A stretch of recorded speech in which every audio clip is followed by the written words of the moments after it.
Hi, I'm Corbin Chase. Welcome to Spiritual Health Expert Podcast. There is a holistic and spiritual remedy for everything. On this podcast, we talk with experts from various fields of life, health, and healing who prioritize integrative and spiritual approaches to wholeness and happiness. Let's talk about it. Okay, so the placebo effect. Is it actually the placebo effect, or is it an energy exchange? Is the question. So is the placebo effect real, or has the concept been misunderstood? So it was first really started to become a common term in the 1920s. It's about 100 years ago. So we've come a long way in terms of our understanding of and acceptance of spiritual thought and spiritual integration. The placebo effect is when a person experiences an improvement in their physical or mental health after taking a dummy treatment, like a sugar pill, even though the treatment itself has no active medical properties. So there would be a group of two people. One group of people would get an actual pill that's full of sugar, and the other group would receive an empty pill. So I guess it's like, is it a mental game? You think you have the sugar in your body or not? The placebo effect was validated in that when people took the empty pill, they claimed to have like a sugar high, essentially. They claimed that they could experience the effect of sugar. So I have this theory. So if everything is energy, including medication, can we then take the energetics, the energy, like the essence, the signature, and metaphysically apply those to places in our body without having to actually physically take the medicine? So we do this through deciding to be happy. If you're sad and the medicine is to be happy, you can do things to invite the energy of happiness within your body. Now that's much easier because we're familiar with happiness, and happiness is a shared experience. It's not a man-made thing. But right now I'm doing this class in flower essences, and I've never worked with flower essences or even thought about the flower that we're using is chamomile. I've never thought about the healing and wisdom energetics that are in chamomile. So you sit with chamomile and you feel its energy and you recognize its energy signature. So you can add that energy to your dictionary of things to recognize. So if I ever came around chamomile again with my eyes closed, I could feel into each of the flowers and be like, I recognize this as chamomile without looking at it. I know based off of its energy signature that it's chamomile. Is this making sense so far? Yeah. Yeah. Okay. Yeah. So I'm thinking, why can't we do the same thing then with medicine, like RXs, prescription drugs? And I'm not saying that I'm not an advocate for just Eastern medicine or just Western medicine. I do think we have both for a reason. Emergencies happen. We need Western medicine. There are times when having diagnostics in that way is helpful. But I just think it's an interesting thing to explore of if we can take on the energy of Adderall, for example, and apply that energy frequency to our bodies, is that possible, given everything that I've explained? And why not? I'm not saying it would be necessarily a good thing to do, because do you really want the distorted energy of Adderall on your body? If you don't need it, right? I just know it's a thing. People take Adderall to help study and stuff like that. I just think it's an interesting idea or concept. It could be of a more beneficial drug. That's just the first thing that popped into my mind. So then, is the placebo effect real? Because those people taking those empty sugar pills, they could have just been taking the energy of sugar and applying it to their bodies and being like, no, I've taken on the energy of sugar. I can, it would have been the same with or without it. I feel the energy of sugar. I feel more hyped up. And if you believe something like in hypnosis, people are like, well, how do I know if this is real? And I'm like, well, if you have an emotional reaction, if you have an emotional experience, then it doesn't really matter if it's real because it's super impactful. And it's the same thing with this, is if you believe and you have an experience that feels real, it doesn't matter if it's actually real or not because the result is the same. So then is the placebo effect, or were they just naming something that was misunderstood in its time? Were people actually successfully applying energy signatures of familiar items and applying it to themselves successfully? They were having an energetic experience. But our minds are like, well, since we can't prove that, it must not be real. So you must be making this up, and let's call it the placebo effect. When really they were experiencing the effects of sugar. without taking it, because they were taking the energy of sugar and experiencing it within themselves, because they know what that feels like. It's not real. I mean, it's not unreal because we can't like prove it. So if you've never had sugar in your life, this is a terrible example because everyone has sugars and everything. If you've never had sugar in your life though, and you were familiar of how to read energy, you could sit with sugar in your hand without ingesting it and tune into its energy. What does sugar feel like? What does it have to say? Is it like, what kind of frequency does it have? Is it soft? Is it sporadic? Is it kind? Is it forward? Is it gentle? Is my hand tingly? Where do I feel it in my body first? How does my body react to this energy? If I were to apply sugar to my heart, what do I observe? So if I've really got a grasp, if this person really has a grasp on the energy, the frequency of sugar, and they like take, like when I do energy work, I take a frequency and you kind of like lay it with your hands and you apply it to the heart, and I imagine it going into a certain body part. What then do I observe? When this frequency mixes with my heart, what happens? Well, my heart speeds up. And you would have these observations that I would bet you would be very similar to the ones of those who actually ingested the sugar. Mm-hmm. You need the skill to read energy before you would do this. It doesn't matter what it is. You can read its energy.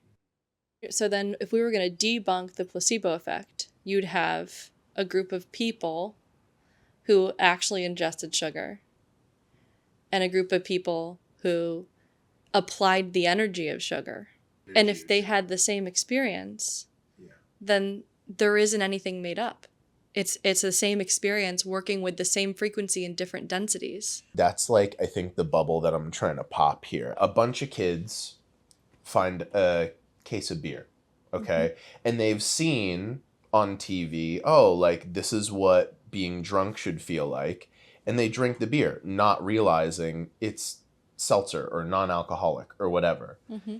And so they start acting drunk.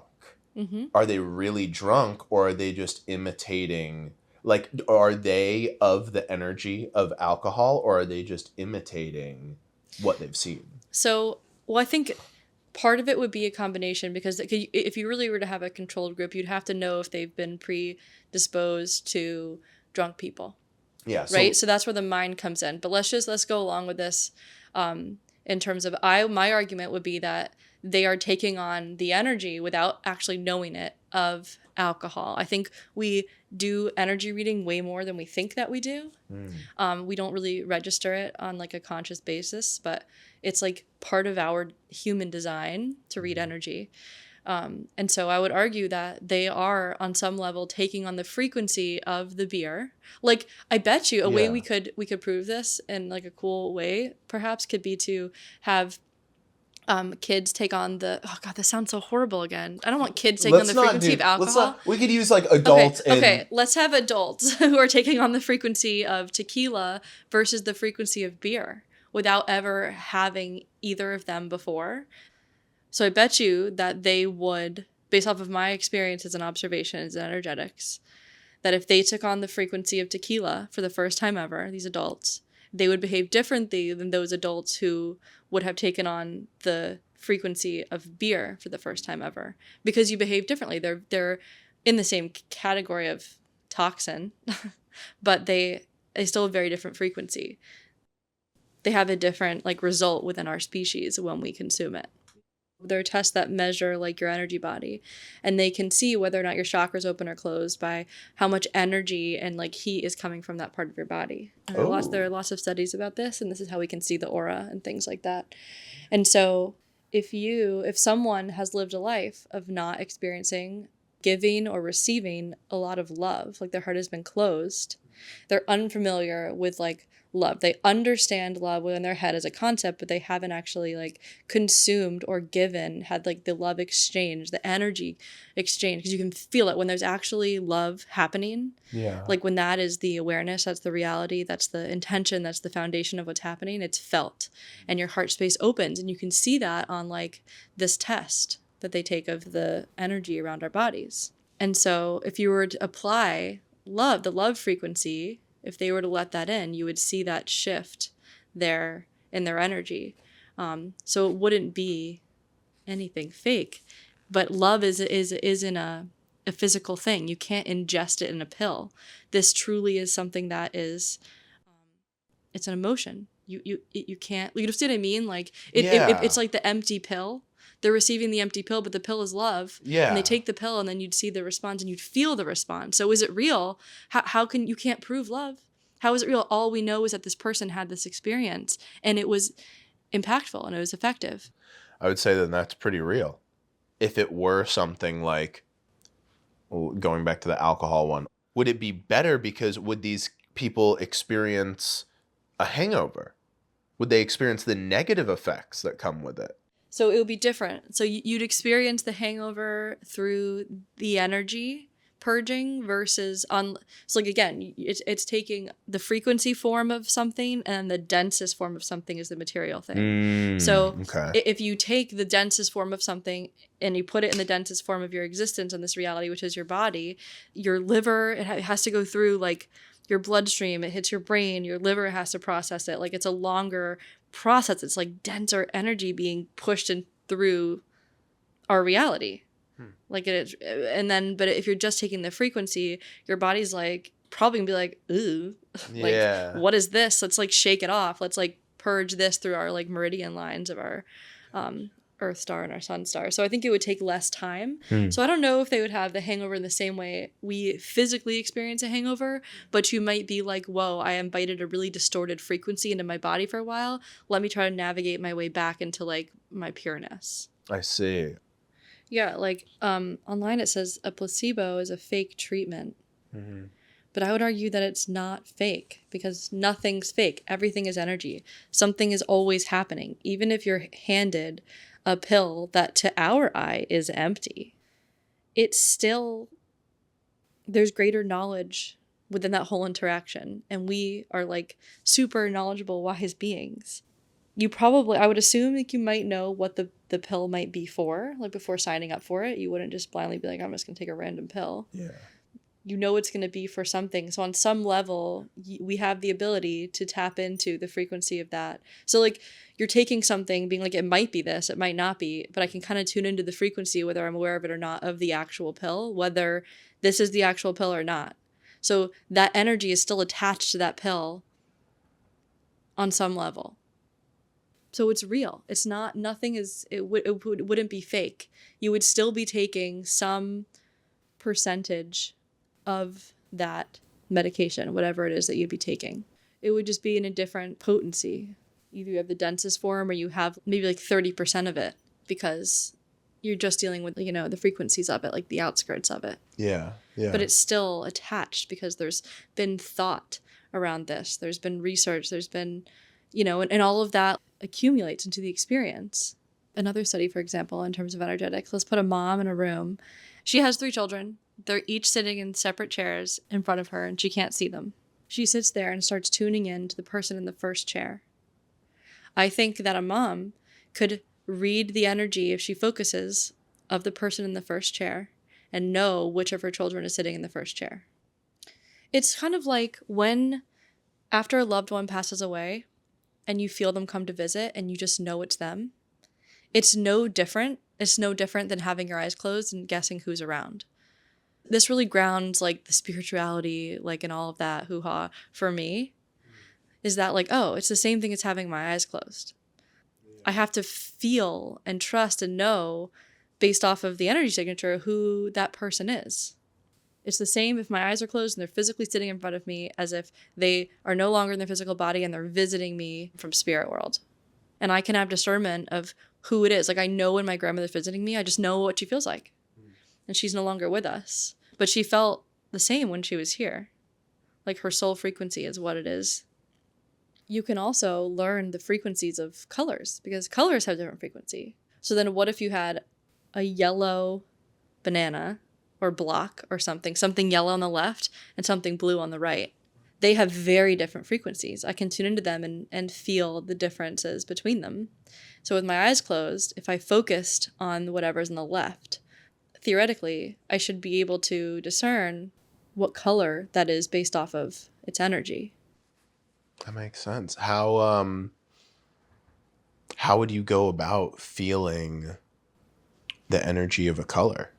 First, you have to acknowledge that energy reading is a thing. It is a language that we all already speak, but you can develop if you like. It's like learning Spanish or French or something. You have to sit down and learn the language. This is just like sign language, anything. This is just another language that you have to learn. You can learn. You can start reading energy by reading the energy of yourself. Kind of like picking up on how you're feeling. Like get to know your emotions really well. Stop identifying with them and really start to see them as like, oh, okay, when I feel happiness, that's actually an energy that I've labeled as happy.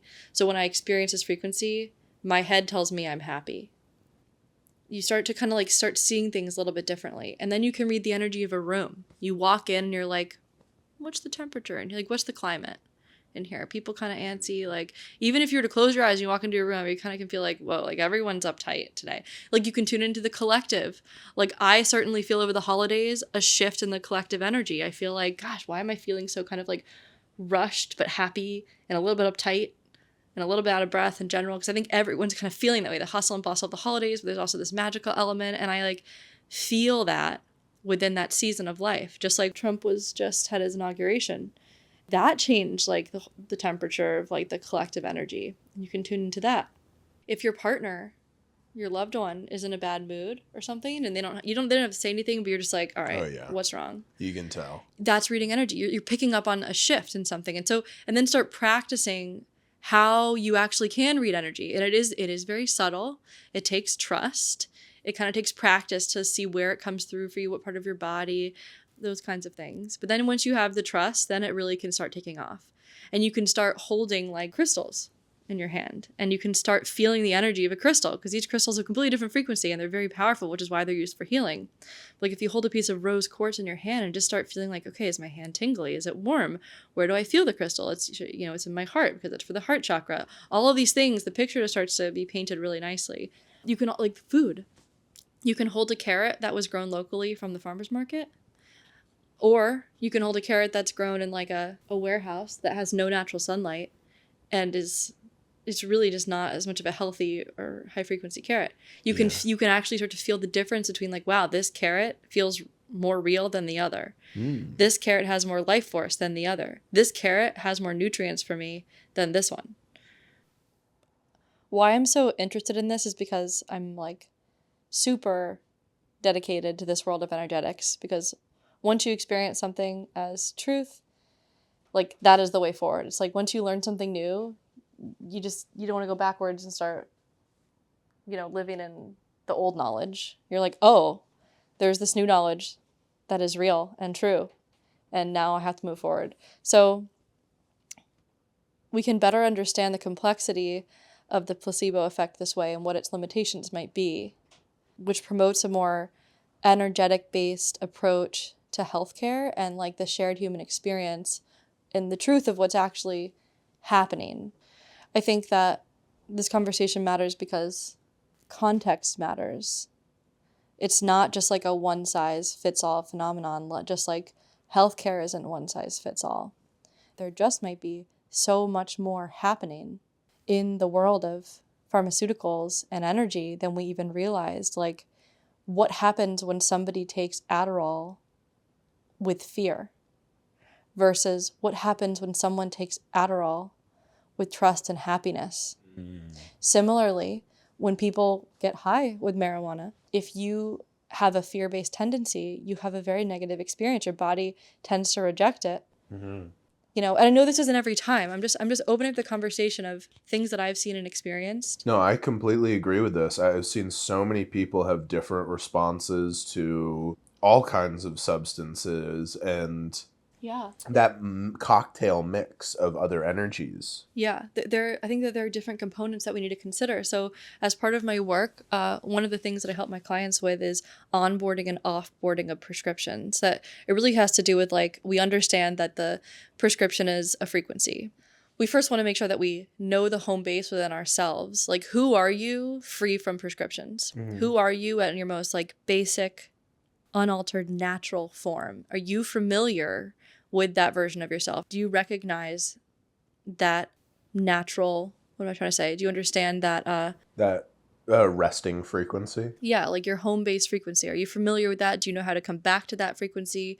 Are you prepared and ready to stray from that frequency? Are you communicating psychologically, emotionally, and to your body that you are okay with taking this prescription? And are you setting an intention so your whole being, your energy field, all of it knows, hey, I've reached a point where I believe that in order to take best care of myself, I'm going to take this prescription. It just sets the template up. Like your body can hear you. You really can communicate with your body, just like your body communicates with you through like acne or pain or things like that, chronic diseases even. Here's what you have to say too. Just like when you say negative things to yourself, your body doesn't operate as well. So that's kind of the process I go through with clients. And so should it be a conversation then with healthcare providers, like your doctors and the people who are actually prescribing these medications, to see where the individual is at with taking the medication? Do they understand it? Are they taking it with sovereignty? Or do they have a lot of fear around it? And how can we help you with that before you take it? Because taking anything, consuming anything with the energy of fear or anxiety, like it's just not going to perform as well. Yeah. You know, that's an important aspect. And yes, that's mental health, but it's also emotions, and emotions are energy. What is the state of the host? Like the state of the host before you apply anything to it, you would think would be a very important part of the scientific medical process. And so during these studies, when they were approving these medications, which usually they're not even done on women, and I have lots of thoughts about that too, but were they taking into consideration the state of which, like the nervous system of each of the participants? Because that matters. That can profoundly change the outcome. So then you're like, well, how do I know whether or not to take anything?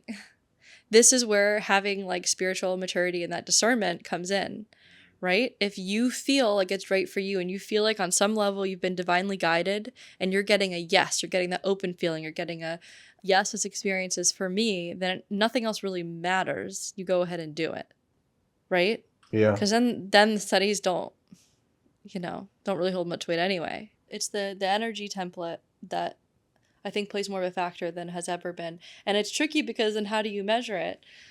So you're back to like Western medicine is great, but it definitely has its limitations. And I think this is one of them. So having the ability to have these prescriptions is a blessing with where we are today. It is definitely needed. It is something to be celebrated in some forms when used responsibly and prescribed responsibly. But without the Eastern side of medicine, the personal discernment, the not having the God complex on doctors, the knowing, who you are, how to prepare to have this frequency enter you, that communication with body and self, and taking it with integrity and kind of like peace and understanding of the changes that might happen, and being prepared to support yourself and your body from all aspects through this chapter of having this medication in your body. That's so important too. And that can seriously change the outcome. Like someone going into chemo who has this like, no, I am going to make it through this. I am strong enough. Your body will likely do so much better. Yeah. And I'm pretty sure there are studies about this. I watched there's a Netflix documentary I really like about this, but versus like someone's like, no, I'm just going to die. Yeah. What are you calling in for yourself? That matters. So then if you're doing a study and the mindset is so different of these people, how can, like, what results, what even are the results? Yeah, when you take into account the attitude and the energy, the emotional energy that people bring into it, it's a huge shift. I mean, gosh, I mean, you can ward off sickness like a cold just by being like, no, I'm not going to get a cold. By believing you are not ill. Yeah. You I mean, that saying of like, you are what you believe. Yeah. Is so true. Like if you believe you're a victim, you're going to be in victim consciousness. Going to be a victim. And it's just as easy as believing you're not a victim and you're not going to be a victim conscious anymore. And then having belief, having trust, all of those things are great. It's a phenomenal spiritual foundation. And it starts kind of like the way I see it in an energy body is when you have a belief, like in this context, it starts at your feet. It's like what you're standing on. And if the stronger, like the more of like cinder block like those beliefs are and integrated into your being, like you have a lot of ground to stand on for when life is throwing you the waves. You're like okay, it's trying to knock me off balance, but like I have a firm ground to stand on because I have things that I trust, believe, feel like I know, and are knowing about things. I know who I am. And those radiate up and around your aura.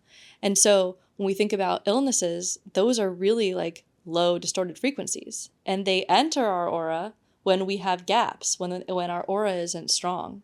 But when we have gratitude, love, beliefs, the belief of health that are protecting us, these beliefs radiate from our hearts out into our field. These frequencies have a harder time getting in. The more spiritually mature you are, because you're essentially building your spiritual maturity, the less you fall prey to illusion, you know? Yeah. And the more discernment, the more knowing you have about the truth. This works with health too. So then when it comes to healthcare, who's teaching energetics? Me. But seriously, are you taking your energy seriously? There is energetic hygiene. Energetic hygiene exists just like oral hygiene. Can you explain more? Like, what's a energetic hygiene? Yeah, so it's about knowing the baggage that's in your aura. So we carry experiences, we carry energy, we go through life, we have these experiences, and if we don't embody the emotions that come up from having these experiences and process them through our meridian, our energy line, that's where we have our energy like anatomy is we have a sun star above our head and a earth star below our head, and these energies, when they touch each other, they cross, and at each crossing point, kind of like if you can imagine like a gene, wherever they cross, you have an energy center. So you have an energy center at your crown, your third eye, your throat, your heart. And so when you have these emotions and you embody them, so you have the energy that sits in your outer field.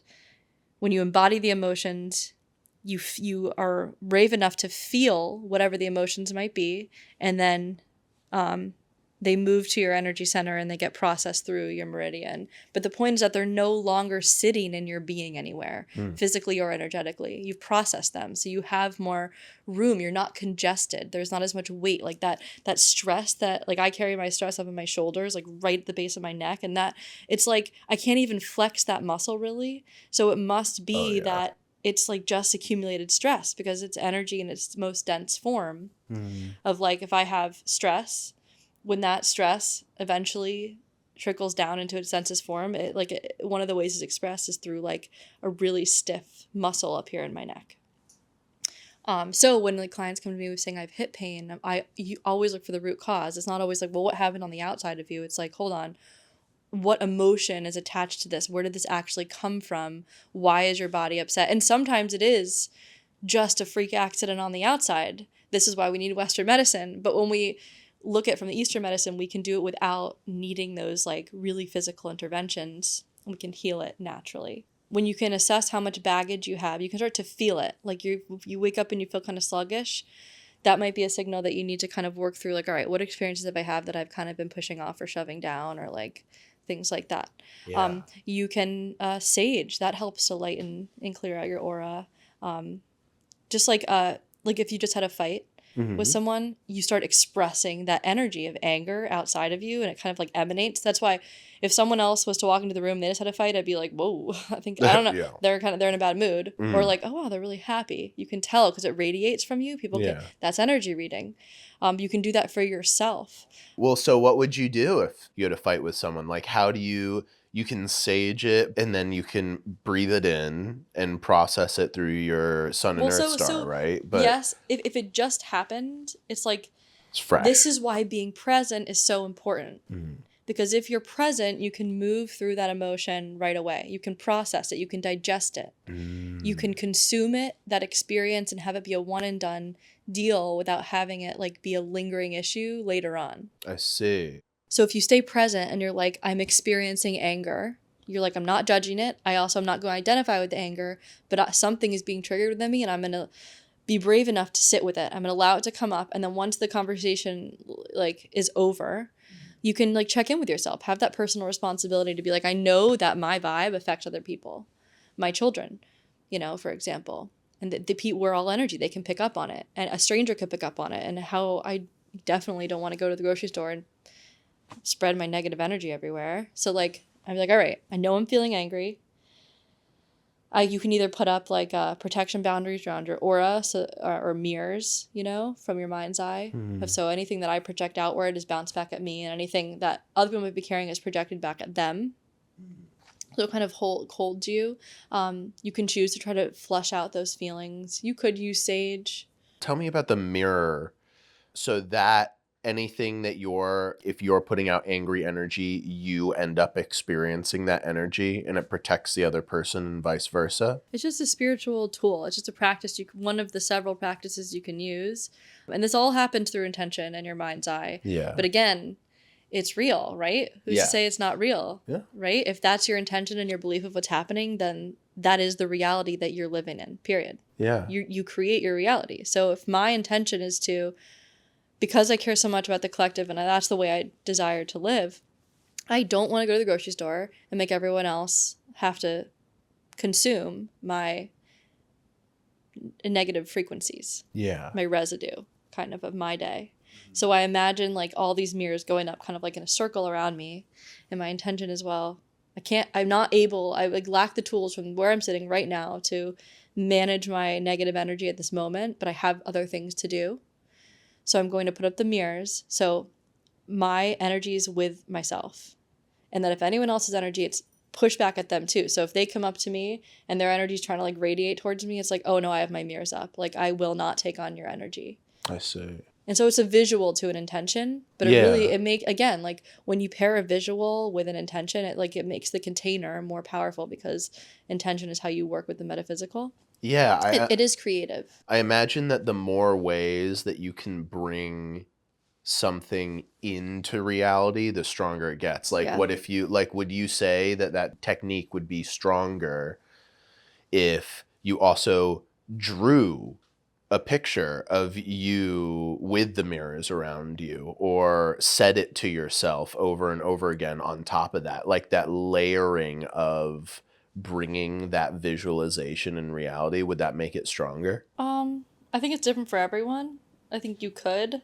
I don't think that would be the case for me. There's no right or wrong. If you feel called to do those things, then do those things, Gotcha. That's it. The point is like the more you can bring it to life, the better, I think, or in my experience anyway. And there's a lot you can do with energy hygiene, understanding energetics, the language of energy, seeing everything within medicine as energy and a frequency, and how does it react to other frequencies.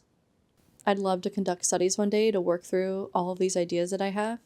I mean, the way to prove this would be to measure a person's health and happiness, which really, I mean, sure, there are tests, but you can't measure happiness. So measuring physical body health is Western medicine, but measuring happiness is Eastern medicine. And you need health and happiness to be whole.